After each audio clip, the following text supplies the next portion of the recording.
Good morning and welcome to Managerial Accounting on what very well might be our final regular class day of the semester.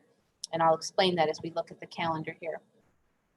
So we finished up chapter 27 last class, and so the chapter 27 problem ideally should be submitted by the end of the day for grading in CNOW. We're going to be starting chapter 28 today, which is the final chapter in the book. If you have a hard copy of the book, you'd see that we're on page about 1400 something now. So I would suggest that most of you who started financial accounting back in August of 2021 never thought that you'd see the day that we've gone through all of the material, virtually all of the material in 1400 pages of the accounting textbook.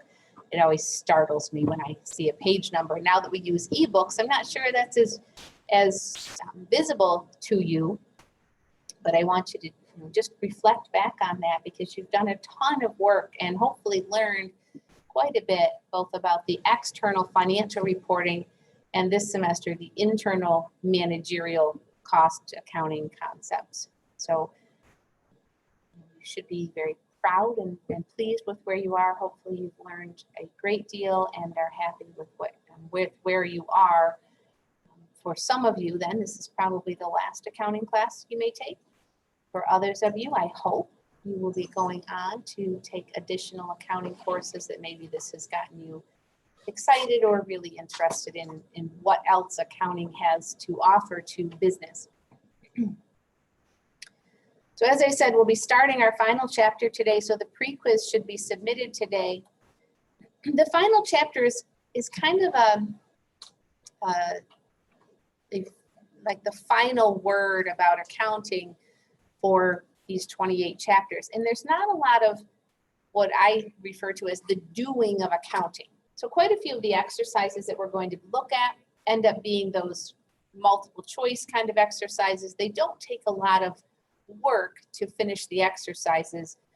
I do hope that as you read the chapter, if you haven't already done so, that you will think about the concepts that are here. I don't mean to imply that they're not important concepts, but it's not the same as the other chapters in that there's not as much for us to do to practice with these concepts. It's really more thinking about them and thinking about how they might apply in various work situations.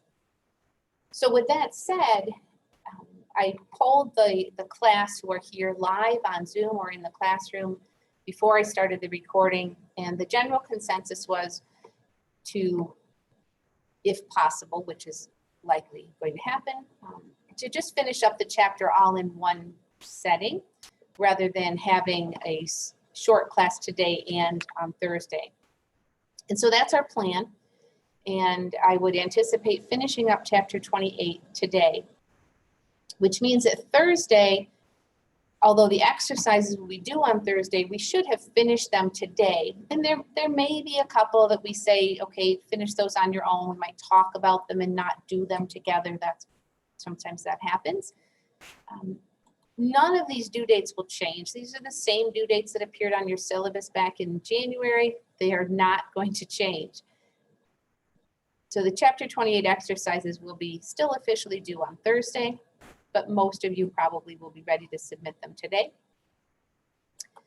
Tuesday is actually the last regular class. That's day 30 out of the 30 scheduled class periods, but that's always the review class. And so rather than asking about a drop-in review session this week for our final push to the end of the semester, I'm just going to say, if you have questions, if you want to work through something, whether it's the chapters 27 problem, 28 problem, whatever, if there's anything you want to go over with me, I would suggest that you come to class either on Zoom or on campus on Thursday or on Tuesday. I will come to the classroom. I will open the Zoom link on both of those days before 9 o'clock as if it were a regular class. And if nobody shows up, nobody logs in by, say, 10 after 9, 5 after 9, I will just mosey back down the hall to my office and I will be available by email. If you need to jump on Zoom later in the day, that's fine too. So that will be the plan for our next two scheduled classes. So Thursday and next Tuesday. So we'll keep the exercises due on Thursday, the problem due next Tuesday. And then the final day of the semester is next Friday, May 13th. And that will be the last day to submit any outstanding work. If you have exercises, problems, quizzes that you've worked on in Cengage and have not submitted for grading, that needs to happen by the 13th. You need to choose that option to submit for grading in order to have them count toward your grade. So after the end of the day on Friday, I will not submit any more work. I will be transferring all of the grades over next weekend. All of those grades will come over from CNOW into the Blackboard gradebook, and anything that has not been submitted will then be entered as a 0 in the Blackboard gradebook. Final grades are due on Monday, May 16th at, I think, 5 p.m. However, for this class, whatever the grade says in Blackboard will be what your final grade says in Banner. So once you can see all of your grades have been entered, including if I haven't already graded your final project, including that grade, then you will know that the grade that is in Blackboard will be your final grade for the course. I will be entering them in Blackboard no later than Monday morning because unfortunately, even though it's the day grades are due, I am booked with meetings from like 1 to 5 on Monday. So mine will have to be done before that. Any questions about any of that? And even though we're not having formal class, probably Thursday and definitely not on Tuesday, I will be available on this regular class Zoom link at the regular start of class time. If you want to meet with me after that, just send me an email or try clicking on the link for office hours. And if I'm sitting at my desk not helping someone else, I'll be glad to jump on that. All right, so without any further ado, since there do not seem to be any questions, let's take a look at our final chapter. So chapter 28 is the balanced scorecard and corporate social responsibility. We have several learning objectives here. We're going to talk about each one of these at least briefly, and then we still have the 10 exercises, most of which do not involve anything other than reading the exercise and answering the questions. So we'll be talking about the balanced scorecard as one way of measuring performance of an organization. The idea of the balanced scorecard, and we'll be looking at this in a little bit more in detail, but the idea of the balanced scorecard is it's not all about the bottom line. It's not all about what's the profit or the income on the income statement. The idea of balancing something is that there are different perspectives, there are different groups of stakeholders within the organization. It's not only about the corporate bottom line. I'm just going to throw out there now, and we'll come back to this. I would suggest as a stockholder that keeping in mind those other perspectives, those other stakeholder groups within or outside of but connected to the organization, all of that does eventually contribute to the health and well-being of the company. And so if you're thinking, yeah, but if you're an investor, isn't it really all about the bottom line? Probably, but not completely, because keeping the interests of the customers, of the employees, of management, keeping those other perspectives in mind is going to help us be successful as a company. And ultimately, that's the goal of the stockholder, is not, or should be, it's not just how much money did you make this month or this quarter or this year, but are we sustainable in the long run?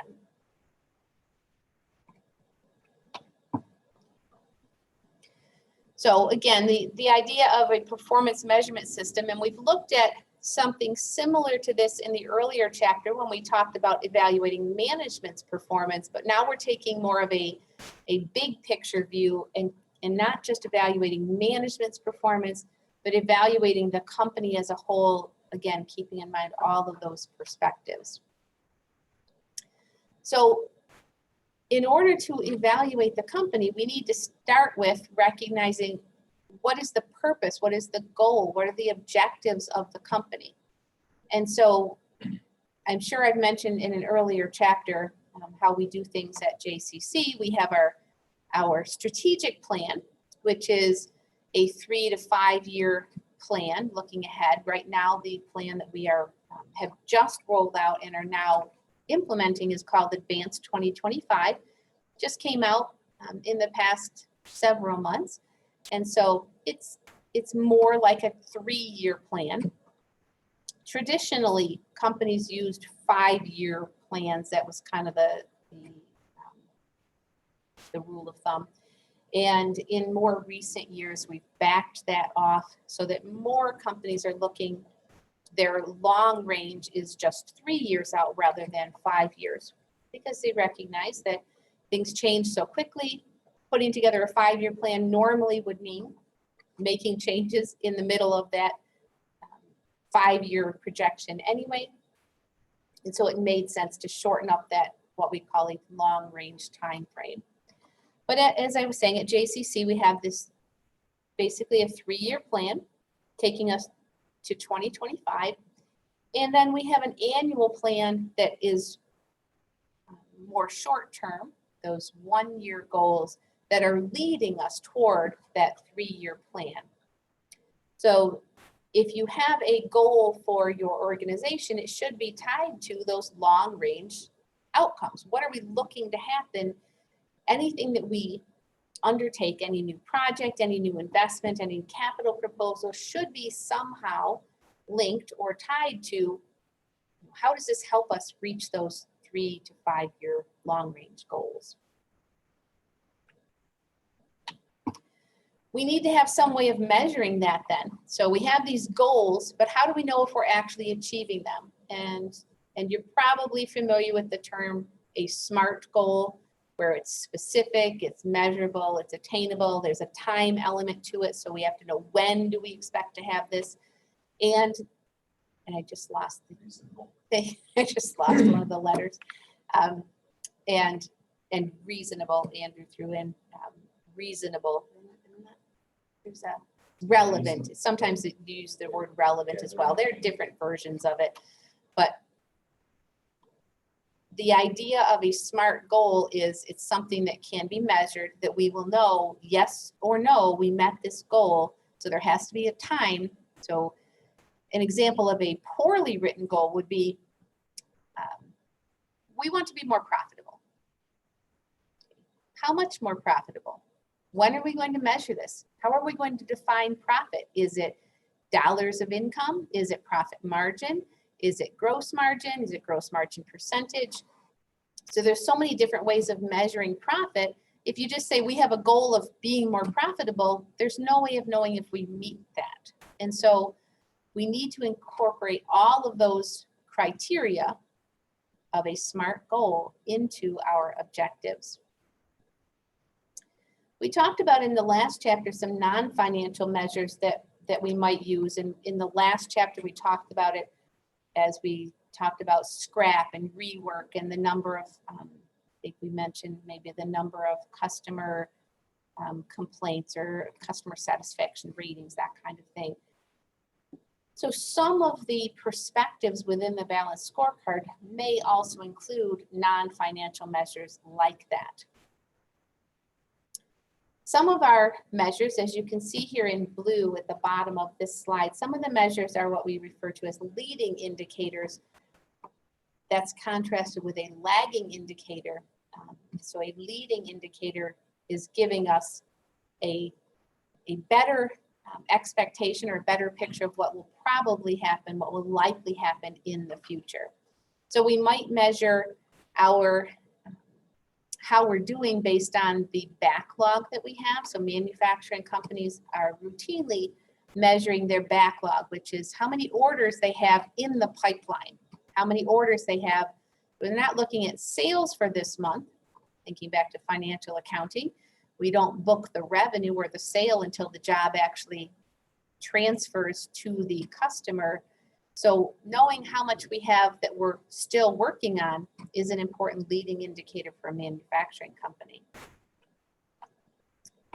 I already mentioned the concept of a lagging indicator. So that's at the end of the process. It doesn't tell us what is likely to happen in the future, but it tells us what has been happening up to that point. And so I used that exact example of the sale isn't booked, the revenue isn't booked until we actually transfer ownership of the product to the customer. So that doesn't tell us what do we have to do next month, where our backlog would tell us that. So on this slide, and can you guys, can't really see that.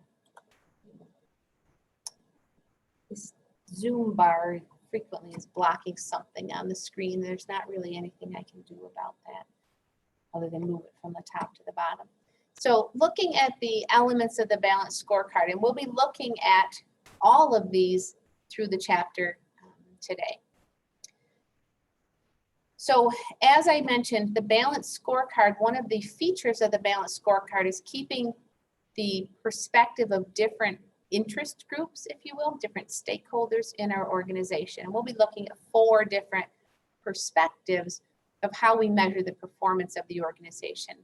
We already discussed the need to have strategic objectives, those mid to long range expectations about what we want to have happen in our organization. We need to know how we're going to measure that. So performance metrics refers to measurements. And so we need to know, how are we going to know if we've met those objectives? We need to keep those objectives in mind, and this will come up again later in class, but it's not about making the, reaching our targets based on the metrics. It's about reaching our objectives. We want to carefully craft those metrics. To give you an analogy, you may have heard the phrase that teaching to the test, where the accusation's a bit of a strong word, but the inference is that when you measure performance of a school based on the results of some standardized testing, the incentive for the teachers becomes not to make sure the students are learning what you want them to learn, but make sure they can perform well on that test. Same concept here. The performance metrics are not the actual goal. So the goals are these strategic objectives. We need to make sure that our performance metrics measure the actual goal. And we'll come back to that. The rest of the elements around the left-hand side of this diagram we'll be talking about as we move our way through the chapter. So strategic initiatives to help us reach those strategic objectives. So these might be short-term or mid-range term projects, or new avenues, new approaches to spurring our organization toward those objectives. We'll come back to strategy maps and measure maps. I don't really need to explain those until we get there. So let's keep going. Any questions? We said at the beginning, I don't want to cut off questions, even though we know that there's a plan to complete the chapter today. We have plenty of time to do that and answer any questions that may come up.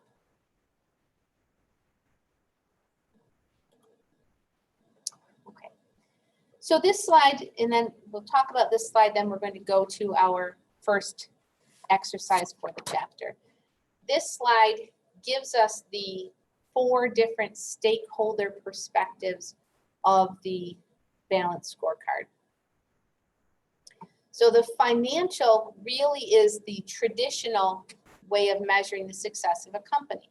It is those pure how much money did we make? What was the return on investment, the return on assets, earnings per share,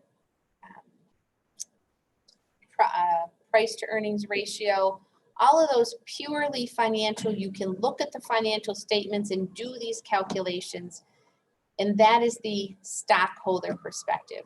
Again, traditionally, that's what it was at least believed. Most companies were focused exclusively on meeting those financial objectives of the stockholders. The other three squares, rectangles, boxes that you see around the outside are the other three stakeholder, not stockholders. These are not owners of the company, but stakeholder, because they have an interest in the success of the company. So internal processes represents the interest of management in running the company efficiently and effectively. Learning and growth is the perspective of the employees, that they are given opportunities to grow, to increase their knowledge and responsibility within the company, that there's room for them to move up or to expand their role within the company. And then, of course, keeping the customer happy. So customer satisfaction, delivering a quality product at a reasonable price might be a way of measuring customer satisfaction. So our first exercise is going to be related to this concept of what are the four perspectives that we're going to use to measure the success of our company using the balanced scorecard. You can see on this diagram, which is those same four perspectives, but there's an interplay between all four of these perspectives.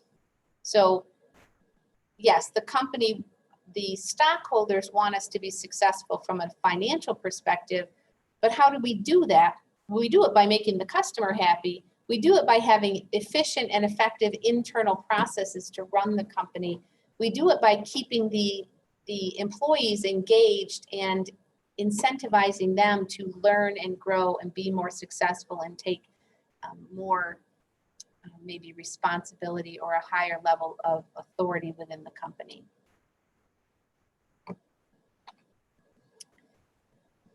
Okay, so let's go to our first exercise.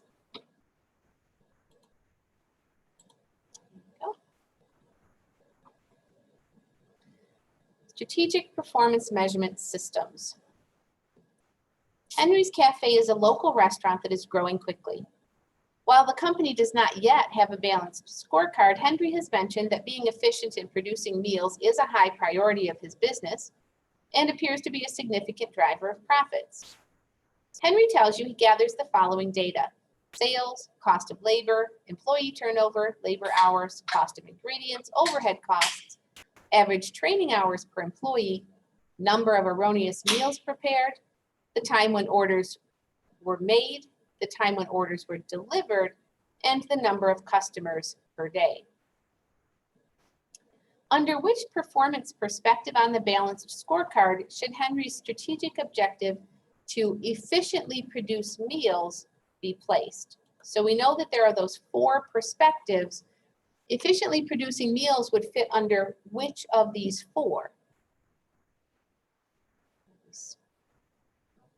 Internal processes, thank you. So internal processes, this is more of the management focus to make sure that our company is running well on the inside, if you will. Identify the performance metrics that the owner should concentrate on to measure the strategic objective of producing efficient meals. So the strategic objective is,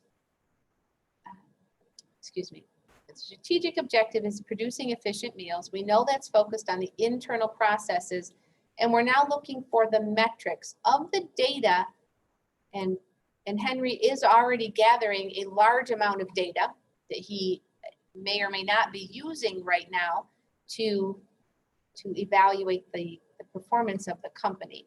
But of the data that he is gathering, which of those might help us answer the question about Are we producing efficient meals?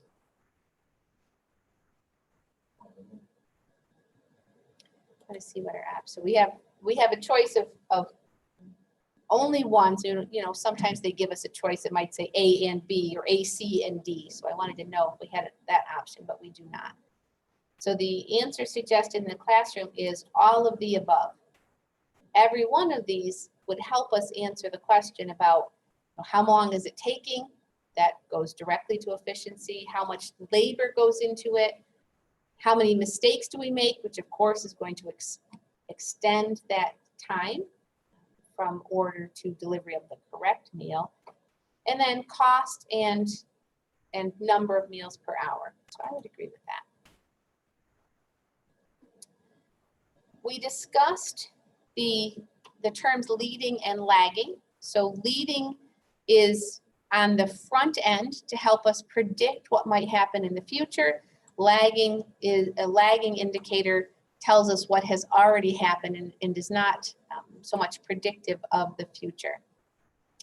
So identify whether the performance metrics you suggested in part B, which was all of them, are leading or lagging indicators relative to a performance metric total cost of production per meal. So minutes from ordered to delivered, is that going to help us predict the total cost of a meal? I would say, because the longer it takes us, the more labor hours. I would say there's probably a direct connection between these first two. The longer it takes us, the more cost goes into that meal. Number of erroneous meals prepared. And that certainly is going to help us predict the total cost of production, because there's cost associated with those mistakes that we make. Cost of ingredients per meal definitely goes into predicting the total cost of production. Number of meals produced per hour. If our choices are leading or lagging, I would say that is definitely a leading indicator.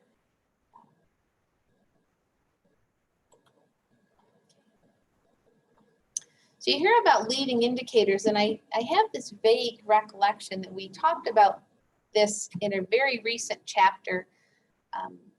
Leading indicators help to predict things like economy slowdowns, inflation. So when we look at things like that manufacturing backlog I was mentioning, that's a leading indicator on the health of the economy. The buildup of inventories is a leading indicator. So we recognize that, hey, our inventories are climbing. We're not producing anymore, but our inventories are climbing. That tells us that we're selling less. That is a leading indicator, a leading economic indicator to predict a coming slowdown in the economy, maybe a recession, for example. All right, let's keep going. As is frequently the case for our work in this class, we want to recognize and make very apparent that what we are learning about managerial accounting or management accounting in some cases applies equally well to a service organization, and that's what we see here in number 2. The balanced scorecard for a service company. American Express Company is a major financial services company noted for its American Express card. Some of the performance measures used by the company on its balanced scorecard are listed below. For each measure, identify whether the measure best fits the learning and growth, so that's from the employee perspective, the internal processes, that's management's perspective, customer or financial performance, and that would be the stockholders or the owner's perspective. So average card member spending.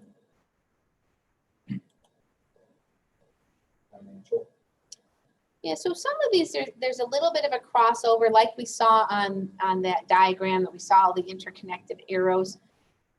I can see why that would be a financial perspective, but it's also a perspective of from the customer, how much are they using that card? So if they're using it more, it might reflect a sense of happiness, satisfaction with the the benefits of using that card. So I absolutely agree that there's a financial connection there. And so some of these measures may be a good fit in more than one perspective, but maybe the performance, the actual data that we measure might be answering different objectives. So remember, the performance metric isn't really the goal or the objective. It helps us to answer the question, are we meeting that objective? So some of these might be a little bit tangled in that way. Number of internet features. That might be related to the way that we are running the company. So having more internet features might be more efficient, more effective for our customers. Cards in force, what that means is how many cards are out there that are active or in the hands of a bank card user. So that also might be related to efficiency. Number of merchant signings. So how many places accept the American Express card? I think if you're a customer, if you're a user of that card, you know, who wants a credit card that isn't accepted in most of the places that you shop? So how many merchants will accept it? Bringing new merchants on board to accept the American Express card is key for the customer.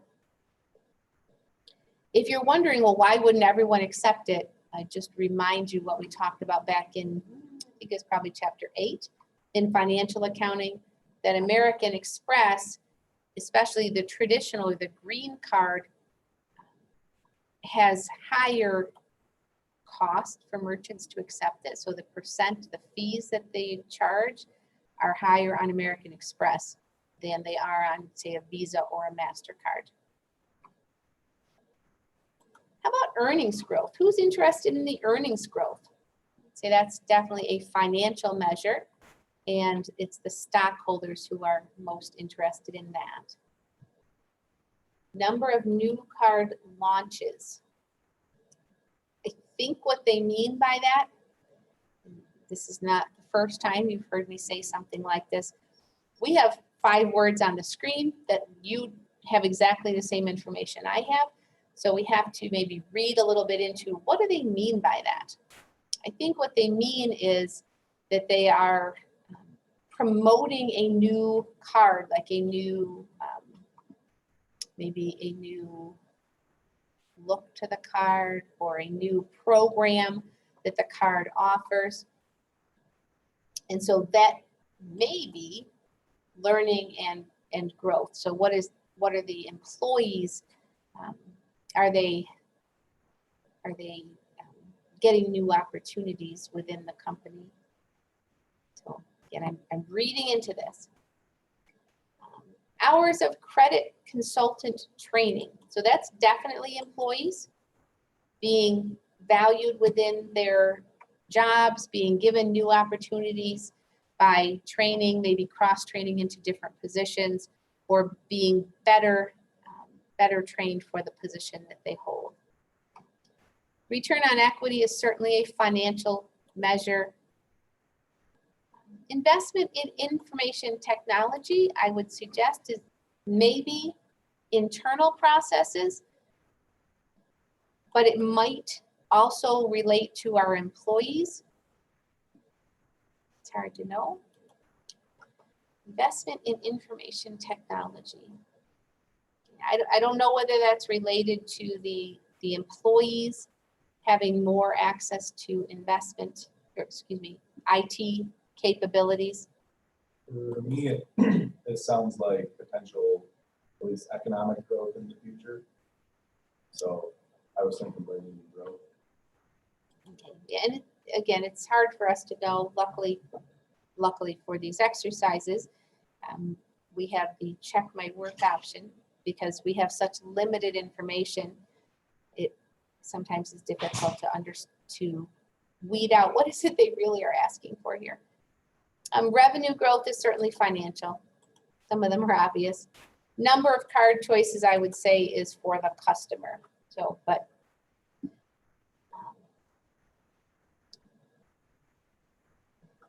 we'll see.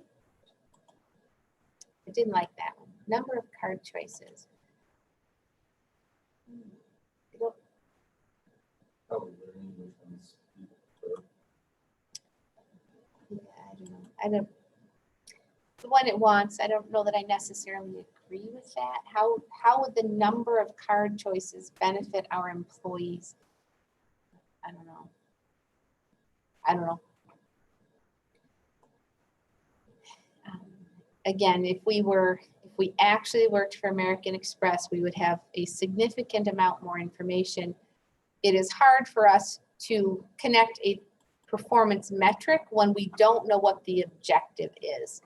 So this is a little bit, maybe a little bit backward in the way that we would set up the this balanced scorecard. So that the process would normally be, we identify our stakeholders, we know what the 4 perspectives are. So we identify who are the stakeholders in those perspectives, what are their objectives, so setting up those goals and objectives. Then we decide how are we going to measure it and how are we going to define success. So for us to establish a performance metric without knowing what the objectives are is a little bit not the way this would occur chronologically. So it's a little more difficult for us to weed out what is it they're trying. We know what the metric is, but what objective are they trying to say it's meeting? But we'll keep going. Building a balanced scorecard. Eat and Run Incorporated owns and operates 10 food trucks, mobile kitchens throughout metropolitan Los Angeles. Each food truck has a different food theme, such as Irish Mexican fusion, traditional Mexican street food, Ethiopian cuisine, Lebanese Italian fusion. The company was founded 3 years ago by Juanita O'Brien when she opened a single food truck with a unique menu. As her business has grown, she has become concerned about her ability to manage and control the business. O'Brien describes how the company was built, its key success factors, and its recent growth. I built the company from the ground up. In the beginning, it was just me. I drove the truck, set the menu, bought the ingredients, prepared the meals, served the meals, cleaned the kitchen, and maintained the equipment. I made unique meals from quality ingredients and didn't serve anything that wasn't perfect. I changed my location daily and notified customers of my location via Twitter. As my customer base grew, I hired employees to help me in the truck. Then one day I realized that I had a formula that could be expanded to multiple trucks. Before I knew it, I had 10 trucks and was hiring people to do everything that I used to do myself. Now I work with my team to build the menu, set daily locations for the trucks, and manage the operations of the business. My business model is based on providing the highest quality street food and charging more for it than other trucks. You won't get the cheapest meal at one of my trucks, but you will get the best.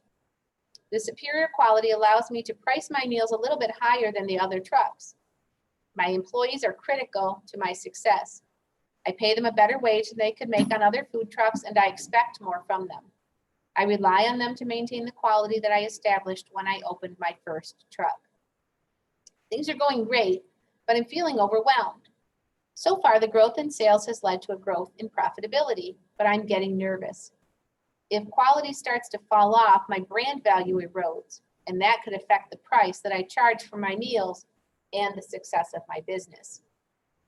Identify whether these measures best fit the learning and growth, internal processes, customer, or financial performance perspective of the balanced scorecard.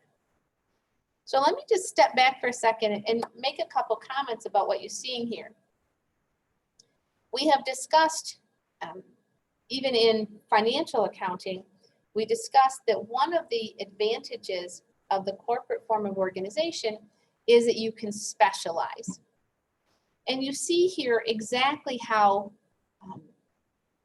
incorporating and having specialized roles within the company may help Juanita to be more successful. She started the food truck because she was good at preparing unique food. She's now found herself not preparing and selling, presenting any of that food, but she's managing the company. And so if her company is big enough, she may want to take a step back, hire specialists to cover those, human resources, supply chain kind of needs within her company to allow her to focus on what got her into the business in the first place. So just a bit of an observation there about what you see. Now, she may be a superior manager, and maybe that is what she wants to do with her time. If not, she may want to consider if her business would support it, if it's big enough at this point. She may want to consider hiring specialists to do those kind of back-end management things to allow her to focus on her specialty. But that leads to one of the issues with the corporate form of organization, or one of the problems, which is the separation between ownership and control of the company. So we want to make sure that the people, the managers, if she were to hire them, the managers are still acting in the best interest of the company as a whole. But let's look at what this question specifically asks. Identify whether these measures, so she has a list here of about 10 possible measures. Identify whether these measures best fit in those 4 perspectives that we've been discussing. So average meal price sounds like a financial measure. We had already heard that she charges a bit more than other trucks to allow her to buy the more quality ingredients and to pay her employees more, frankly. So you can see that there's a connection between how much she's able to charge her customers and how much she can pay her employees. So even though I'm suggesting this is a financial measure, there's a connection to the learning and growth perspective as well. Number of meals purchased tells us something about whether the customers are satisfied. Online customer review ratings, clearly connected to the customer perspective, as is the number of customer complaints. The next couple, average employee wage, average training hours per new employee. So I would suggest that the average employee wage could be a financial metric, but it also could be related to the internal processes, the efficient running of the organization. If we are able to find that sweet point where we're paying our employees enough to get extra work out of them, because as you heard Juanita say in what I read, she expects more. If she pays them more, she expects more from them. So you need to find that right balance in the management process. But clearly there's also a connection there to learning and growth. As an employee, probably the primary reason you have that job is to get paid. Probably. Average training hours clearly connected to learning and growth, but also that tangential connection to the efficient running of the organization. Quality ratings of ingredients suppliers. I think that's probably internal processes. Gross profit is clearly financial, as is profit margin. Number of unique meals on the menu. That might be learning and growth, that there's an opportunity to expand. It sounds like when she brought in more trucks and people to manage those individual trucks, that she did give them some say. She said she meets with them. She works with her team to build the menu. So being allowed some creativity, some input into what the menu is at the truck that you are running might be a learning and growth perspective as well.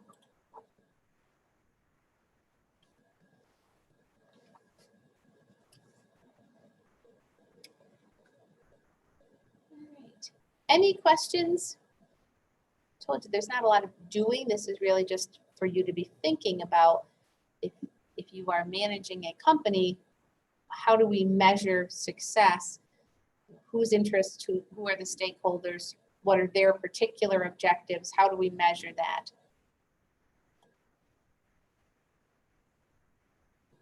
Okay. But finally, an exercise is going to allow us to at least do a little bit of doing of accounting. Buffalo Barbecue Restaurant is trying to become more efficient in training its chefs. So there's two pieces going on here. When we talk about more efficient, we're looking at internal processes, but it also is learning and growth as we're training those employees. It is experimenting with two different training programs, and you can see them here, Training Program A and Training Program B. We have apparently 10 new chefs, and we are running an experiment. I'm assuming that we randomly assign those 10 chefs, 5 to Program A, 5 to Program B, and then we examine the results. Both programs have basic and advanced training modules.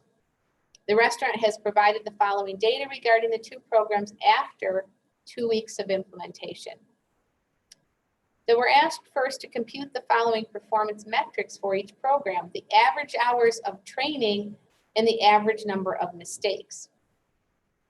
And so you would think that the more hours of training, the fewer mistakes you would make, that there'd be an inverse relationship there. But we need to actually gather the data, calculate the metric, and make a determination. Our answer is for the final question: which of the programs is better?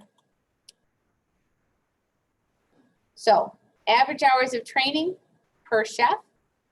We're going to use Training Program A. We're going to add all of the basic and advanced training, and then divide by the number of chefs because it's training per chef. So do that for Program A and for Program B.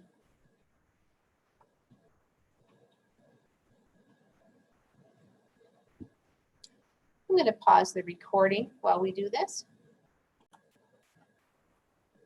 And so to find the average hours of training for Program A, again, I added these 5 numbers, so both the basic and advanced training, divided by the 5 chefs in the program to find 32.4 hours per chef on average for the training. And we did the same thing for Program B, adding these 5 basic training hours, these 5 advanced training hours, and then dividing by the 5 total chefs in the program.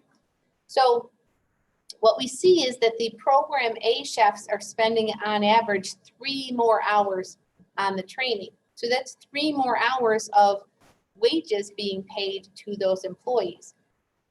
Our next step is to find the average number of mistakes per chef. And so we're simply going to add the mistakes for the 5 in Program A, divide by 5 to find the average. Do the same thing for Program B.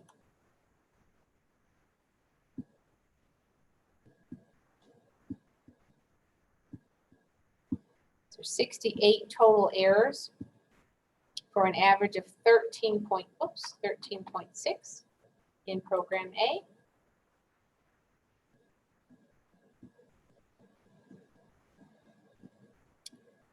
And far fewer mistakes for those chefs that went through Program B. Less than half the number, or 6.4 total average mistakes for the chefs who went through Program B. So what do we find? Not only does Program A take longer, but those chefs continue to make more mistakes. So I think there's a clear winner here, which is Program B. So this is an example of gathering data and comparing them to the objective. The objective is to become more efficient in training its chefs. So being more efficient means probably taking less time, spending less money on that training, and it has the added benefit of yielding fewer mistakes, but in a shorter period of time. Would have been a little bit more challenging for us with this limited amount of information if we found out that Training Program A took longer but yielded fewer mistakes. We would then have to do more of an in-depth analysis of how much does the extra training cost, how much are those mistakes costing us. The training cost is kind of a one-time thing, the mistakes presumably are ongoing. So these might be mistakes per week or month or whatever. And so if we could spend a little bit more on the training and bring down the mistakes over time, like, that might be the preferred approach. Obviously, neither one of these programs yields zero mistakes. And so we're making a determination that at some point it's good enough, that the extra benefit of adding more training is not worth the cost savings by reducing the mistakes below some level. And maybe the level is 6.4, I don't know. Now, it would be in setting the goal that we would determine whether the training, like the decreased amount of training or the decreased amount of mistakes would be the primary goal, right? Yes, so we would need to build that into the SMART goals or objectives that we set to say how much is good enough. Maybe we find that both training programs yielded similar mistakes, but one took longer. We'd have to make the determination which is the goal. It appears that their goal, with the limited information we have, is to become more efficient, which in my mind means it takes less time. But again, there's that trade-off. If we had found out that taking less time also led to more mistakes, where's that break-even point?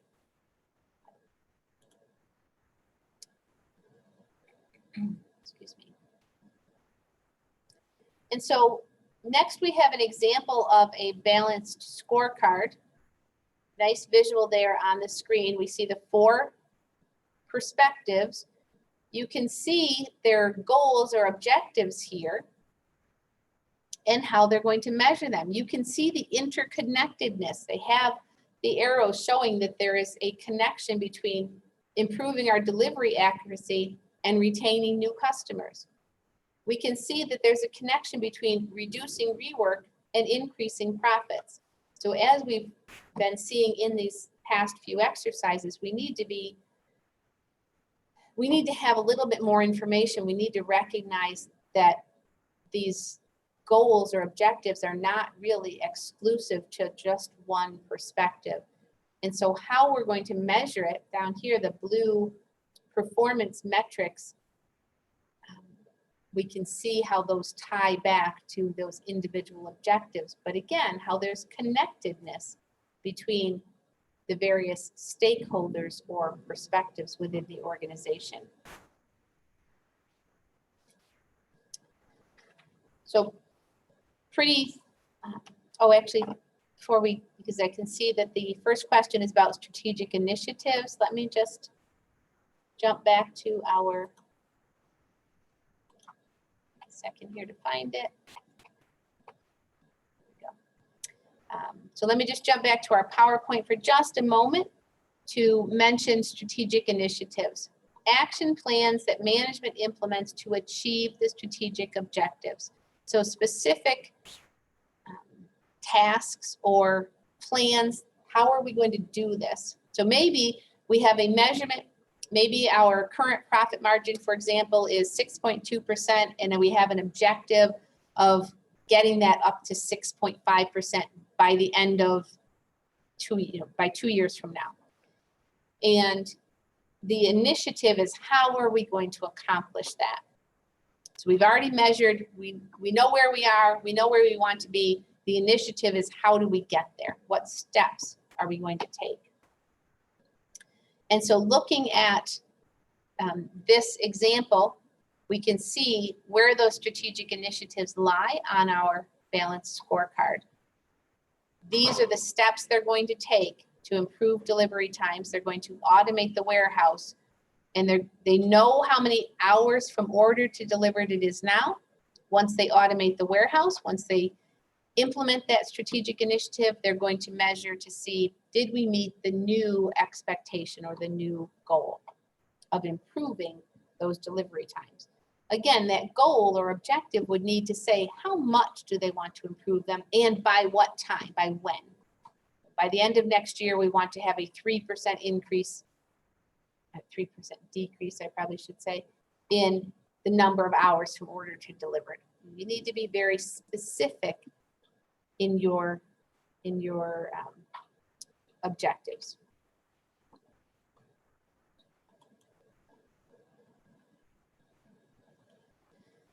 So now, as we go back to this, we can see where the strategic initiatives are in this balanced scorecard. They have two: recruit at the top 10 colleges and automate the warehouse.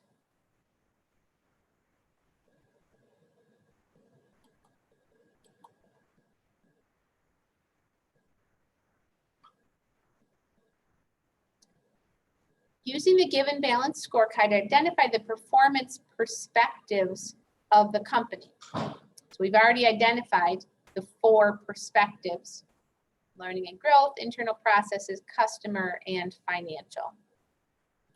So it would be all of those. And they've combined customer and internal processes into one.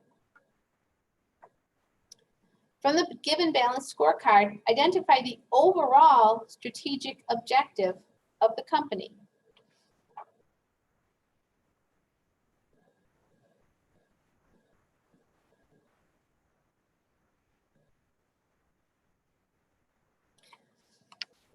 I would suggest that the overall strategic objective of any company is to be financially viable.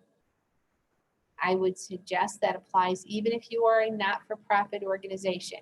You have to be able to pay your bills. You have to be able to meet specific financial criteria in order to stay in business.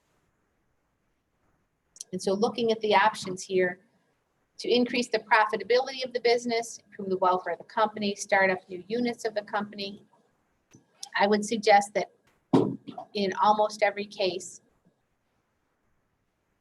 maybe every case, the overall strategic objective of any company is to be financially viable.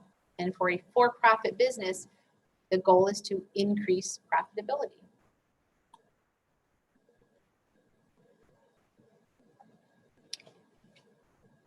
Any questions so far?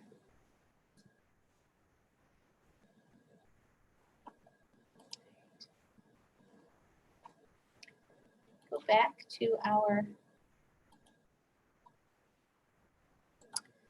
find my next. Go. So I had hidden all of the slides I didn't want to use, but then when I just tab down, it goes to all of the hidden slides. So there it is.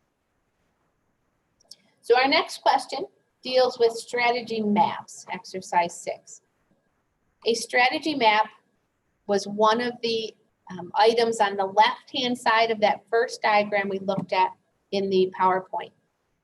It is one of the elements of the balanced scorecard implementation. The strategy map shows the expected cause and effect relationships among the strategic objectives. So we've been talking about the interrelationships between the 4 stakeholders. We know that if we are able to meet our objectives in one of those areas, it's going to have an impact on other areas as well.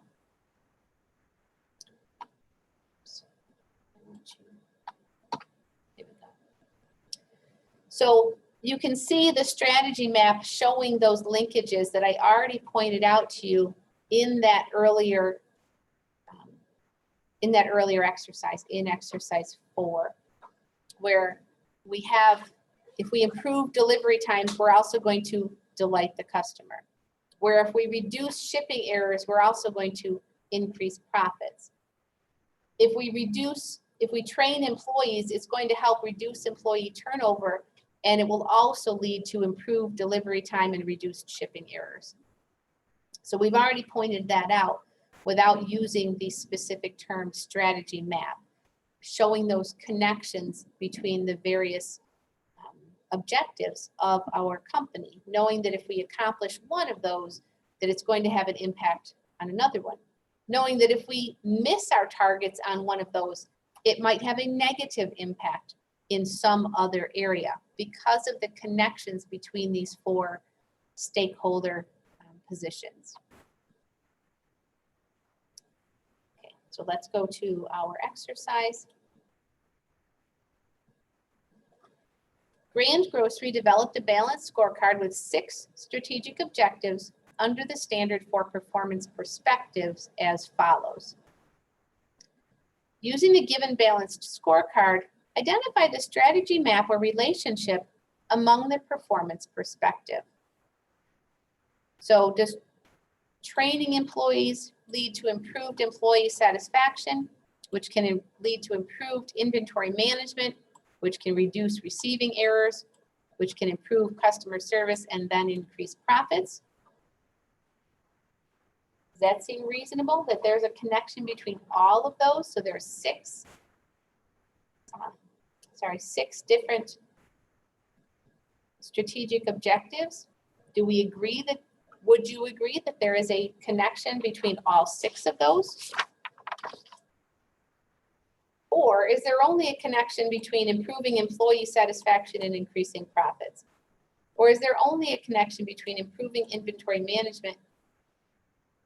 This one definitely doesn't make sense to me. Improving inventory management does not then train employees. It's the other way around, right? And improving customer service probably doesn't directly improve employee satisfaction.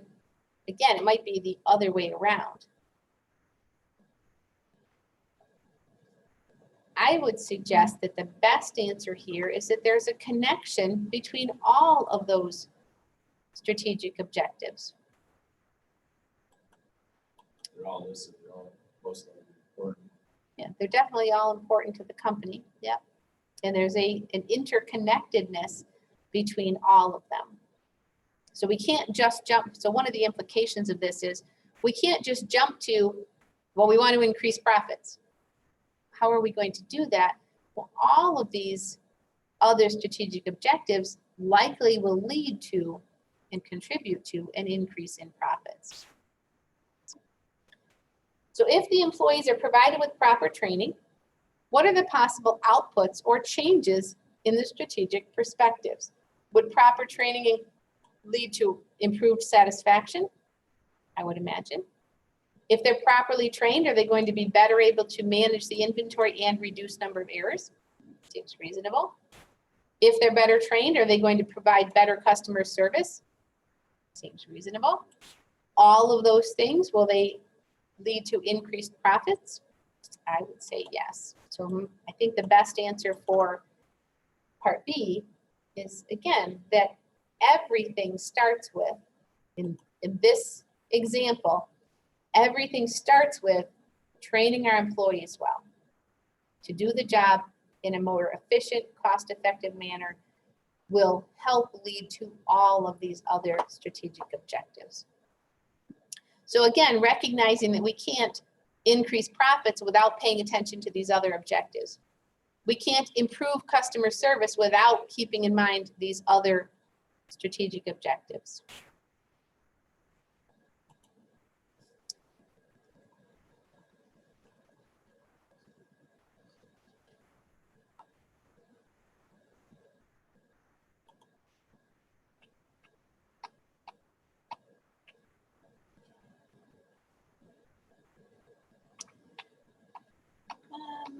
Sorry, I was thinking. Thought I had something else in here. Okay, I'm going to go back to our exercise. I should have just deleted the slides I didn't want rather than hiding them, because that I know that's how PowerPoint works. I just wasn't thinking. Okay, so let's look at our next exercise, and then I'll go back to the PowerPoint to talk about some of these. Unique balanced scorecards. Colson and Company is a large retail business that has a firm-wide balanced scorecard. Recently, management has discussed the need for the balanced scorecard to be more relevant to each individual department of the company. Specifically, management wants to come up with unique scorecards for its public relations and inventory management departments. For both departments, management recognizes that properly and efficiently trained training employees is important. For these purposes, management gathers data on the median training hours per employee and new employee performance review ratings. For the inventory management department, management is focused on reducing stockouts, running out of certain inventory items, and keeping an accurate inventory counts. For these purposes, the company tracks the number of back orders and discrepancies between the physical and record counts of inventory, respectively.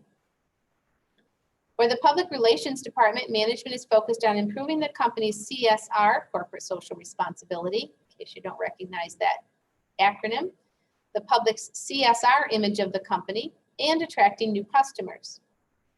Management measures these objectives using Forbes' CSR rating of Colson and Company and the number of new customers, respectively. Identify a name that suits the scorecard of the public relation and inventory management departments.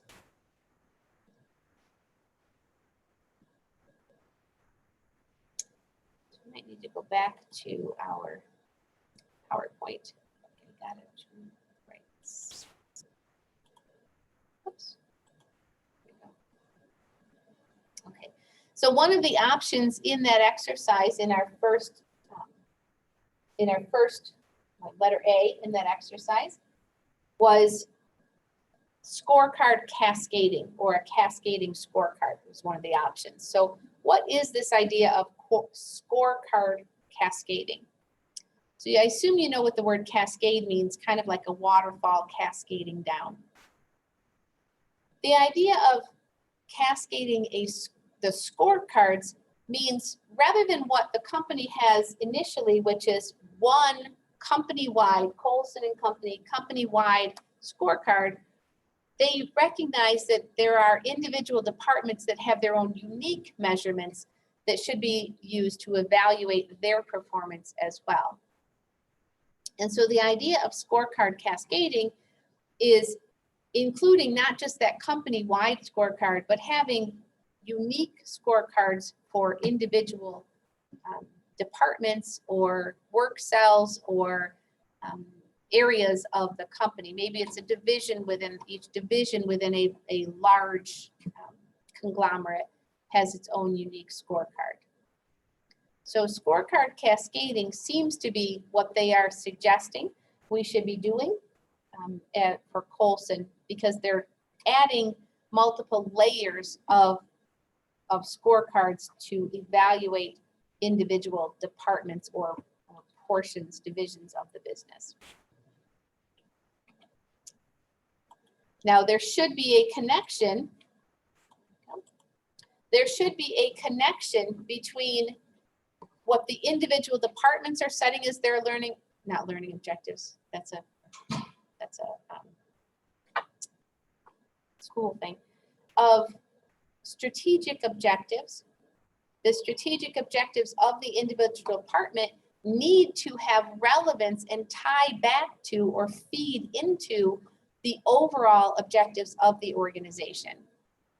So I keep coming back to JCC's plan, because that's what I know the best these days.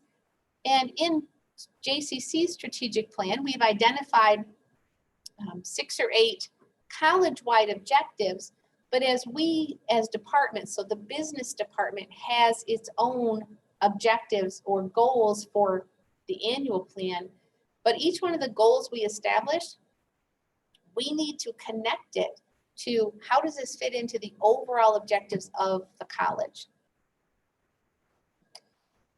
There may be some objectives that don't specifically feed into one of those overall college objectives, but in general, and in particular, if you're looking for funding or support for a new program or initiative, it needs to be connected to what do we want, what do we see happening, what do we want to happen in the overall organization over the next 3 to 5 years.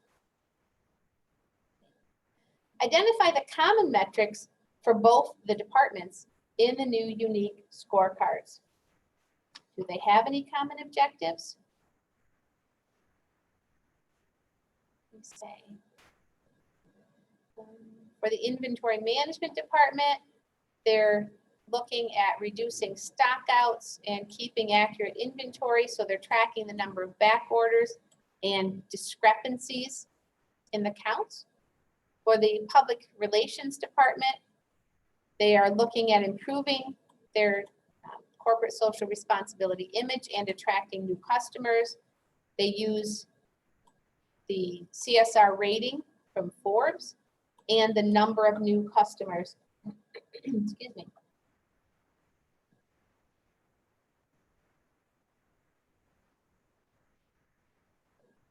Identify the common metrics for both the departments in the new unique scorecards.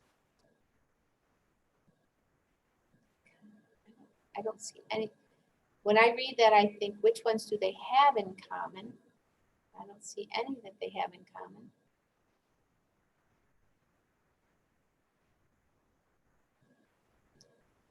Did I miss something?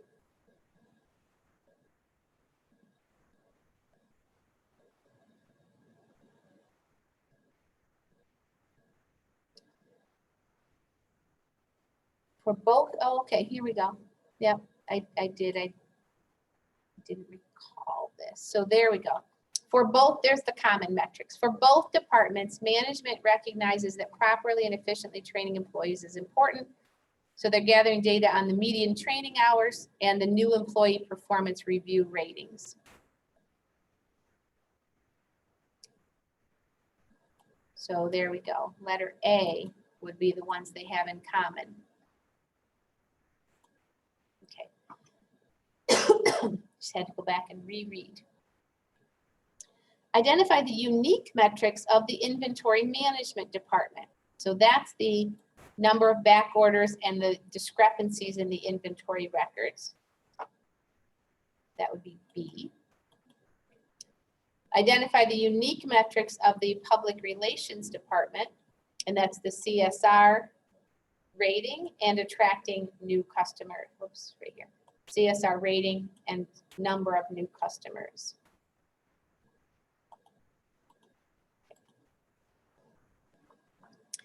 So again, the purpose of this exercise is to help us see that how we measure one individual department, while it supports the overall objectives of the organization, they're not necessarily relevant for every department.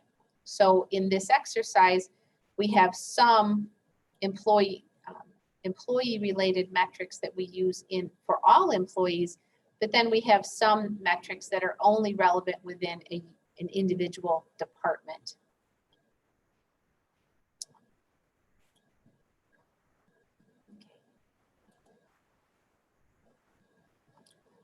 Okay, past measure maps already. Oops, here we go. Okay, so our next exercise, exercise 8, is related to measure maps.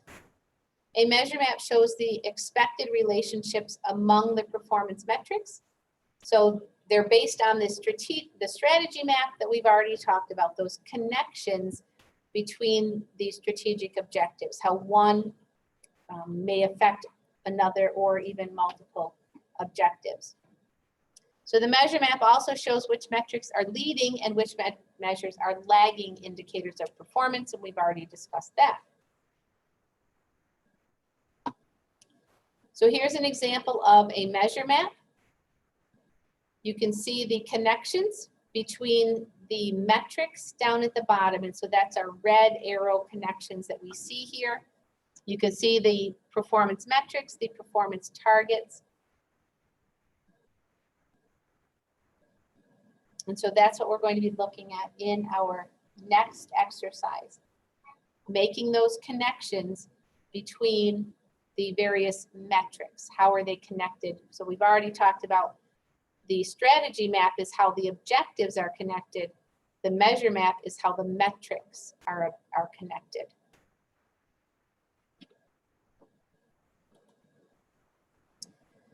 Rizzo Goal Incorporated produces and sells hockey equipment, often custom made for online orders.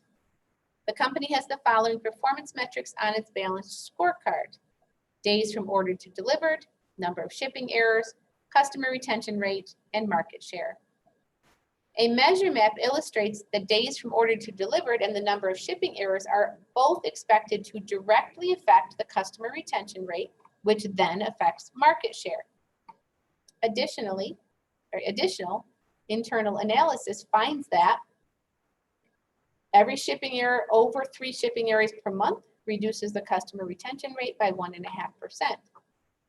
On average, each day above 3 days from order to delivered yields a reduction in the customer retention rate of 1%.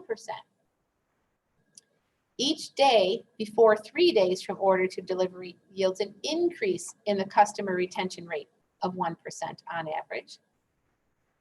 Rizzo Gold Incorporated's current customer retention rate is 60%. The customer estimates that for every 1% increase or decrease in the customer retention rate, market share changes 0.5 in the same direction. Rizzo Gold Incorporated's current market share is 21.4%. Ignoring any other factors, if the company has shipping errors this month and it has six shipping errors this month and an average of 3.5 days from order to delivered, determine the new customer retention rate. So we start with our current customer retention rate, which is 60%. And we're going to figure in how these 2 additional pieces of information are going to affect our customer retention rate. So we have 6 shipping errors. The first bullet point tells us every shipping error over 3 reduces the customer's retention rate by 1.5%. So we're going to reduce the customer retention rate based on the number of errors over 3. So 6 is the current errors. The first 3 don't count against us, don't affect our customer retention rate. But every error after that reduces it by 1.5%.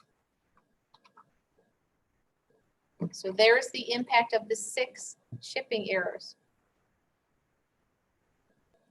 It's also an average of 3.5 days from ordered to delivered.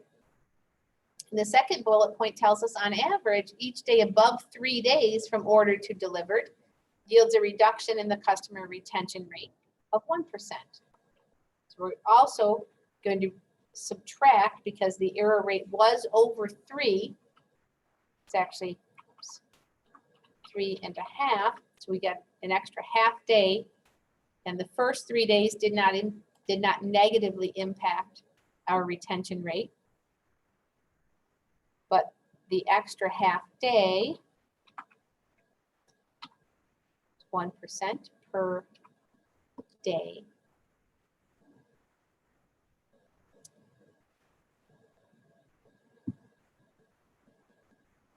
So let's see if we can come up with this calculation. So the extra 3 shipping errors over 3 are going to reduce our, retention rate by 4.5%. And the extra half day from order to delivered is going to reduce our retention rate by an extra 0.5%.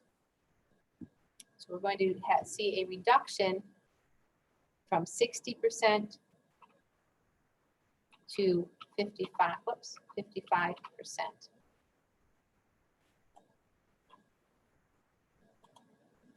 Everyone agree with that?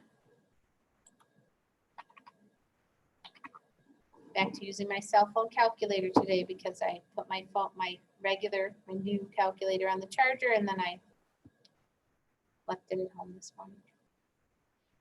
Determine the new market share that Rizzo Gold Incorporated expects to have. So the company estimates that for every 1% increase or decrease in the customer retention rate, market share changes by 1/2 in the same direction. So we saw a 5% reduction. Oops. We saw a 5% reduction. So we would expect to see a 0.5 change, negative change in their market share, or 2.5 reduction in market share. Their current market share is 21.4. So if that were to be reduced by 2.5, our new market share would be 18.9.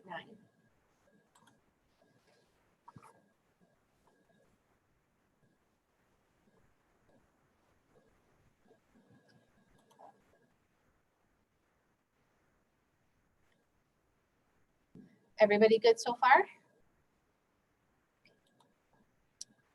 Again, let me go back to our PowerPoint. I can find my.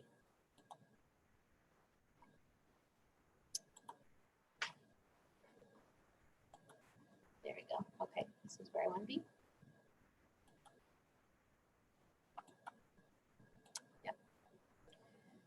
Get my blue off the screen.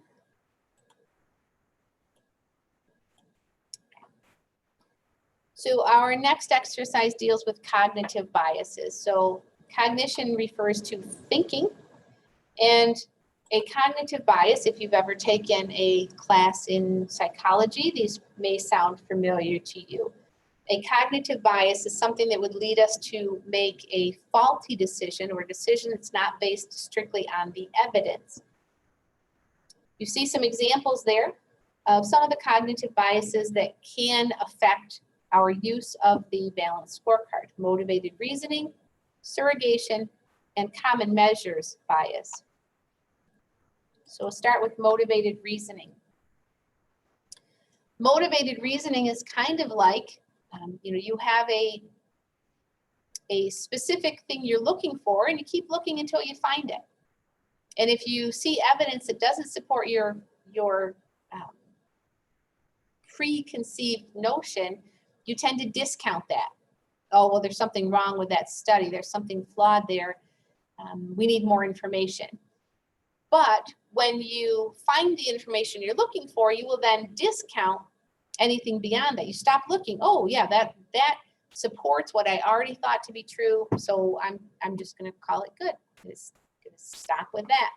You can see on the screen some specific outcomes of motivated reasoning: ignoring bad news, relying too much on the good news, stop gathering information when results look good.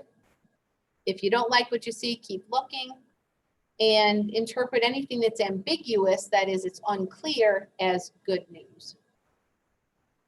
And so motivated reasoning is certainly an issue or a potential problem with using the balanced scorecard. Surrogation was the second listed cognitive bias. The tendency to behave like the performance metrics are the strategic objectives. And I mentioned this earlier in class, kind of like teaching to the test. So we measure something and we think that reaching that measurement is really the goal. But no, the measurement is the way we have decided to determine whether we reach the actual objective. So we need to be very careful in identifying measurements that do speak to the ultimate strategic objective. Again, back to my analogy, teaching to the test. Is the goal really for students to do well on a test, or is it for them to learn the expected material, to learn to read and write and do math, for example? So you can see another example here on the screen. We've decided that we want to measure online customer satisfaction. So we decide we're going to do that by getting satisfaction ratings. But getting more people with a positive opinion to give us a rating isn't really the goal. The goal is to get more people to have a positive opinion. So if we send out emails, for example, to people saying, hey, give us a positive rating. There's a place that I deal with in town, and I can, every time I go in there, the person who used to work there said, I need those positive ratings, make sure you put them in, because she knew that I was happy with the service I was getting at this location. Did she say that as clearly to customers who may not have been happy? I don't know. she specifically said, if you get the survey, because it comes in an email after the fact, if you get the survey, make sure you give me all 4s.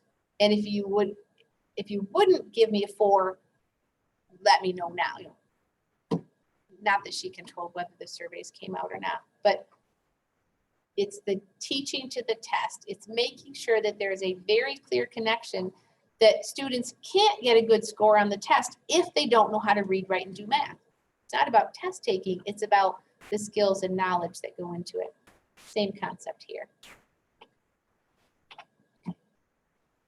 And then the third cognitive bias is the common measures bias.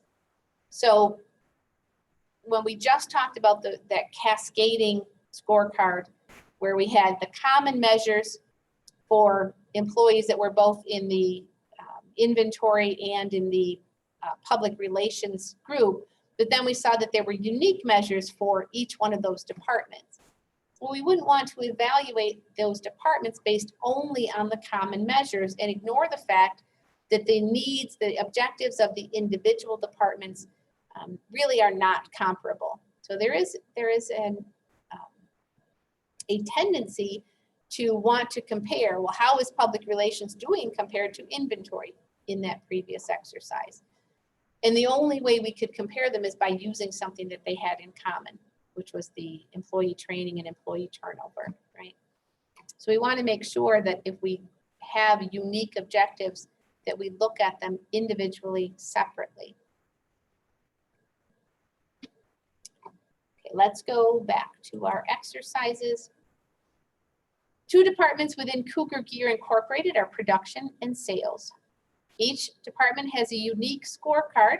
So you can see they've focused on learning and growth in internal processes in production and learning and growth in customer in sales. Why do they not include the customer in production? Maybe because there's not a direct connection between production and the customer. You can see the common metrics in blue and the unique metrics in, I don't know what that is, light blue speckled. The production department scorecard focuses on learning and growth. I already explained that. The performance targets for each metric are shown in the tan boxes just under the performance metrics. Performance targets are below the performance metrics. The actual achieved metrics are shown in the red boxes just below the tan boxes. When evaluating both departments, Cougar Gear Management looks at the median training hours per employee and average employee tenure metrics, and subsequently decides to give the sales department a large bonus while giving the production department a minimal bonus. We're asked to identify the cognitive bias. So they ignored the metrics that were different. So that's the common measures bias. They ignored the metrics that were different.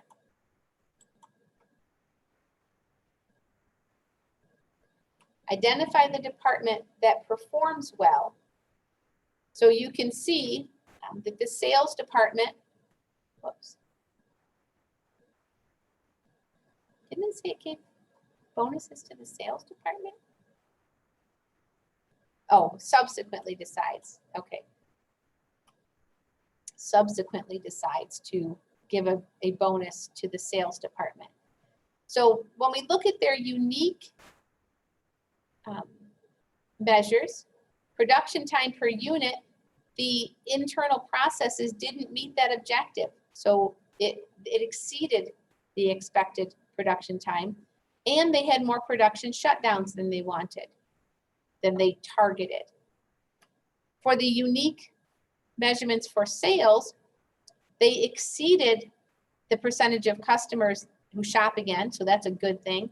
And their online customer satisfaction rating was higher than the target. When you look at just the unique, the common measures, the production department did better. They had more training. They have a higher average employee tenure.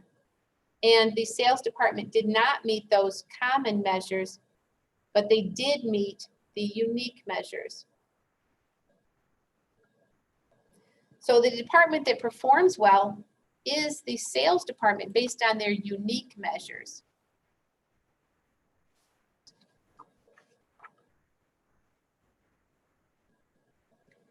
Identify the advantage of having a unique scorecard. The company can accurately measure the performance of the departments. We know that A is not true. The number of employees and their level of training are common metrics. That's true, but that's not an advantage of having a unique scorecard. The performance of the different divisions cannot be compared to another. No, that's the disadvantage of not using unique scorecards. So I'm going to say D. So the disadvantage of having a unique scorecard.